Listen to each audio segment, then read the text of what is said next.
আজকে আপনাদের সাথে ব্রয়লার মুরগির খুবই মজার একটি রেসিপি শেয়ার করব। আমি বাসায় ব্রয়লার মুরগিটা বিভিন্নভাবে রান্না করি, তবে এইভাবে রান্না করলে এর স্বাদটা একটু বেশি ভালো হয়। এই জন্য আমি প্রথমে একটা টমেটো আর হাফ কাপ পেঁয়াজ এখানে ব্লেন্ড করে নেব। কোনো প্রকার পানি দিতে হবে না, টমেটো যেহেতু পানি ছাড়া অনেকটাই, সেই পানিতে ব্লেন্ড হয়ে যাবে। রান্নার জন্য চুলা আগে থেকে প্যান বসিয়ে দিয়েছি। এখানে আমি তেল দিয়ে দিলাম 1/3 কাপ। এরপর এখানে পেঁয়াজ কুচি দিয়ে দিলাম হাফ কাপ থেকে একটু কম। পেঁয়াজগুলোকে একদম বাদামি কালার করে ভেজে নেব। পেঁয়াজ ভাজার সময় বারবার এভাবে নেড়েচেড়ে দিয়ে তবে পেঁয়াজটাকে ভেজে নেবেন, এতে করে কিন্তু পেঁয়াজগুলো পুড়ে যাবে না। নাড়া বন্ধ করলে দেখা যায় সাইডের পেঁয়াজগুলো পুড়ে যায়, যার কারণে সেটা খেতে কিন্তু তিতা লাগে। সবগুলো পেঁয়াজ আমি একদম বাদামি কালার করে ব্রেস্তা করে ভেজে তেল থেকে উঠিয়ে তারপর ঠান্ডা করে ব্লেন্ড করে নেব। এরপর তেল কিছুটা কম হয়, খুব সামান্য একটু তেল দিয়ে দিলাম।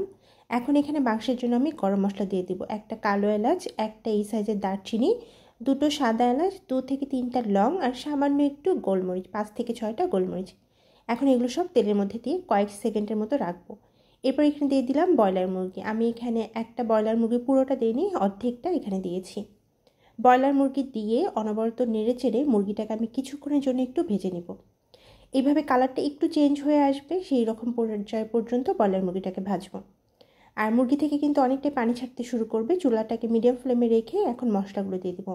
এখানে হাফ চা চামচ মরিচ বাটা, 1.5 চা চামচ আদা বাটা, 1 চা চামচ রসুন বাটা আর দিয়ে দিলাম স্বাদ মতো লবণ। এরপর হাফ চা চামচ এর একটু কম হলুদ গুঁড়া আর 1/3 চা চামচ লাল মরিচ গুঁড়া।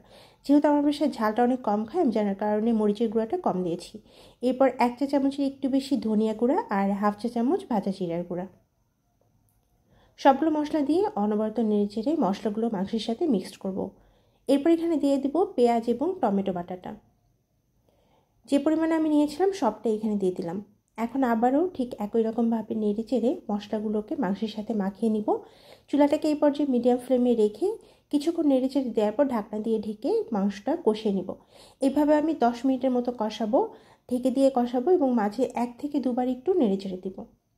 ব্রয়লার মুরগি রান্নার সময় মাংস এবং মশলাটা যদি আপনি এইভাবে কষিয়ে নেন, এতে করে কিন্তু এই মাংসের টেস্টটা অনেক বেশি যেমন ভালো হয় এবং এর স্মেল এবং কালার খুবই সুন্দর আসে। আমি যখন মশলা কষানো শুরু করেছি তখনই কিন্তু এর স্মেলটা খুব সুন্দর ছিল।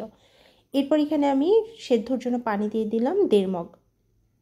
যেহেতু মাংসটা খুব বেশি ঝোল রাখবো না, এই জন্য পানির পরিমাণটা খুব বেশি দিলাম না। আর ব্রয়লার মুরগি সেদ্ধ হতে কিন্তু অনেক বেশি সময় লাগে না। ঢাকনা দিয়ে ঢেকে ততক্ষণ পর্যন্ত রান্না করেছি যতক্ষণ না মাংসটা একদম সেদ্ধ হয়ে ঝোলের পরিমাণ কিছুটা কমে এসেছে। ঝোল যখন 50% মতো কমে এসেছে, তারপর এখানে আমি ঢাকনা উঠিয়ে একটু নেড়ে চেড়ে দিয়ে মাংসের মশলা দিয়ে দিলাম হাফ চা চামচ। এরপর দিয়ে দিলাম পেঁয়াজ পেস্তা। পেঁয়াজটাকে একদম মিহি করে বাটিনি, হালকা একটু আস্ত রেখে তবে পেঁয়াজটাকে আমি বেটে নিয়েছি। এরপর 2টো কাঁচামরিচ দেওয়ার পর কিছুটা নেড়ে চেড়ে দিয়ে মিক্সড করে নিয়ে 5 মিনিটের মতো রান্না করব চুলা লো ফ্লেমে রেখে। এতে করে ঝোলটা কিছুটা ভারী হবে এবং চারপাশ থেকে তেল উঠবে আর মাংসের কালারটা অনেক চেঞ্জ হয়ে খুবই সুন্দর একটা কালার হবে। মাংসের ঝোলটা একটু মাখা মাখা রেখেছি, যেহেতু আমি পরোটা দিয়ে খাবো, যার কারণে আপনি চাইলে ঝোলের পরিমাণটা আরেকটু বাড়িয়েও রাখতে পারেন। বাসায় মেহমান আসলে যদি আমি ব্রয়লার মুরগি রান্না করি তাহলে আমি এইভাবেই রান্না করি। পোলাও দিয়ে খেতেও যেমন ভালো লাগে, ভাতের সাথেও খুবই দারুণ লাগে। আপনার কাছে রেসিপি ভালো লাগলে কমেন্টস করে জানাতে ভুলবেন না। আল্লাহ হাফিজ।